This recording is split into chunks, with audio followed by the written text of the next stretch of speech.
Bonjour à tous, c'est Edjohan. Aujourd'hui, on se retrouve pour parler du match PSG Leipzig avec la victoire du PSG 3-2 dans un match très compliqué pour le PSG qui ont même failli perdre ce match. Alors que pourtant, justement, ce match avait très bien commencé avec Mbappé qui a marqué à la 9e minute de jeu. C'était un super but, il était tout seul. Alors sur ce but, je trouve que le gardien de Leipzig a été un peu, on va dire, aurait pu l'arrêter parce que voilà, il n'a pas trop bougé et il était pas loin du ballon. Donc je pense que s'il avait fait un bon plongeon, il y aurait moyen de l'arrêter. Mais voilà, ça faisait 1-0 pour le PSG. Donc quand j'ai vu ça, je me suis dit, bon, bah, le PSG, à mon avis, ils vont facilement dominer ce match. Même si avant ce but d'Mbappé, Leipzig avait une grosse occasion, mais Navas a fait deux beaux arrêts.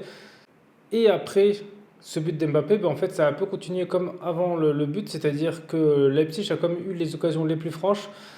Voilà, ils ont presque dominé le match en première mi-temps et j'ai trouvé ça un peu bizarre déjà que le PSG, justement avec l'équipe qu'ils ont, qu'ils n'arrivent pas au milieu de terrain à garder le ballon parce que justement je comprends pas pourquoi ils jouent en contre une équipe de ce niveau.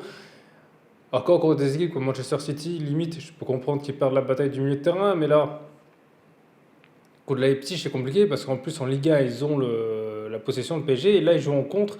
Je sais pas si c'est voulu en fait cette stratégie parce que c'est ça qu'il faudra voir. Est-ce que c'est voulu ou alors est-ce qu'ils ont vraiment du mal au milieu de terrain? Mais si c'est ce cas, c'est bizarre parce qu'en Liga ils arrivent et là ils arrivent pas avec des champions. Certes, le niveau est un peu plus élevé, mais bon, quand on aura les joueurs sur le papier, c'est pas normal que Leipzig les domine quoi. Et à force de dominer, et ben Leipzig, ils vont égaliser. Et sur ce but, la défense est responsable parce que déjà, il y a un joueur de Leipzig qui s'est retrouvé tout seul. Normalement, c'était le côté d'Hakimi. Pour moi, il aurait dû défendre. Alors certes, on a accusé sur ce but plus Mendes, mais pour moi, c'est plus Hakimi dans la mesure où voilà, le joueur avait presque 3-4 mètres facile tout seul. Donc normalement, ça ne devrait pas arriver. Donc voilà, après, ça a été un super centre. À noter, c'est vrai que les joueurs de Leipzig, ils ont été très forts sur les centres. Voilà, je les ai vraiment trouvés excellents. Ils avaient très peu de déchets. Donc voilà, ça faisait un but partout. Et après cette égalisation, bah, c'est Leipzig qui a dominé. Voilà, ils ont eu des occasions. Nkunku a failli marquer. Ils ont eu de la chance justement que c'est passé à côté, mais le PSG se faisait dominer. La défense du PSG était vraiment pas bonne. Alors après, ils ont eu quelques occasions comme le PSG, mais voilà, c'était Leipzig qui était les plus dangereux. Et donc à la fin de la première mi-temps, c'est qu'il y avait un but partout, mais le PSG était en grande difficulté et j'ai trouvé vraiment ça bizarre qu'ils soient en difficulté avec une équipe comme ça, surtout les joueurs qui sont sur le terrain. Ensuite, la deuxième mi-temps, bah, elle a été comme la première, et bah, c'est Leipzig qui a vraiment dominé. Et ils vont même mettre un deuxième but. Alors voilà, donc sur un super centre, face à face au gardien, mais voilà, là-dessus Navas peut rien faire parce que le joueur est tout seul. Voilà, il y a Kimpembe et Mendes qui laissent un joueur tout seul.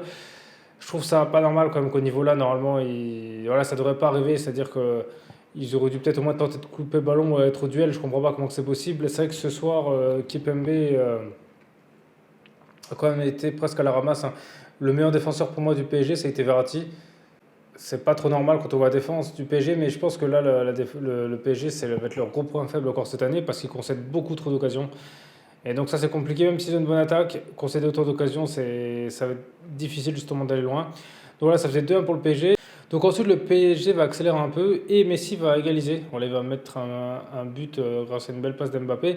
Donc voilà, je pense que le but de Messi, ça a fait du bien au PSG. Ça, à mon avis, les a reboostés. Et ça a un peu, on va dire, mis un coup au moral à Leipzig parce qu'après le deuxième but, j'ai trouvé justement que le PSG ont vraiment dominé. Et ils vont même obtenir un penalty, le PSG. Voilà, leur penalty comme généreux parce que certes, ils poussent Mbappé, mais je veux dire, il y en a qui n'auraient pas sifflé. Et c'est Messi qui va le transformer, le penalty. Alors, c'est une Panenka, donc c'était quand même risqué. Mais il a pu se le permettre de le faire parce que le gardien est parti avant que Messi tire. Donc voilà, normalement, au niveau là, le gardien n'est pas censé partir quand le joueur tire. Et voilà, ça faisait 3-2 pour le PSG. Alors là, les Leipzig, ils ont quand même un peu arrêté de jouer. Voilà, le PSG, ils ont eu plus le ballon. Par contre, ce qui était dommage, c'est quand ils avaient plus le ballon, et ben ils ont pas mis plus de rythme parce que voilà, ils auraient pu jouer un peu plus de contre, un peu plus vite, et ben non, ils temporisaient.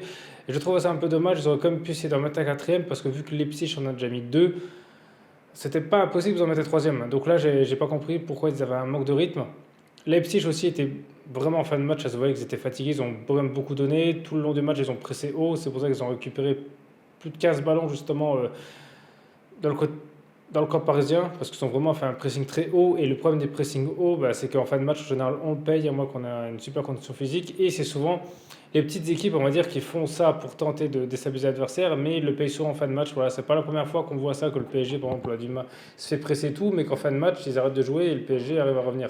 Et en fin de match, pour finir, le PSG va avoir un autre penalty qui va être tiré par Mbappé et il va le mettre au-dessus. Et alors là, je trouve ça dommage parce que c'est comme un peu avec l'équipe de France qui l'a fait. Au-dessus, c'est compliqué. Je veux dire, le gardien l'arrête, ok, mais vraiment au-dessus, au-dessus.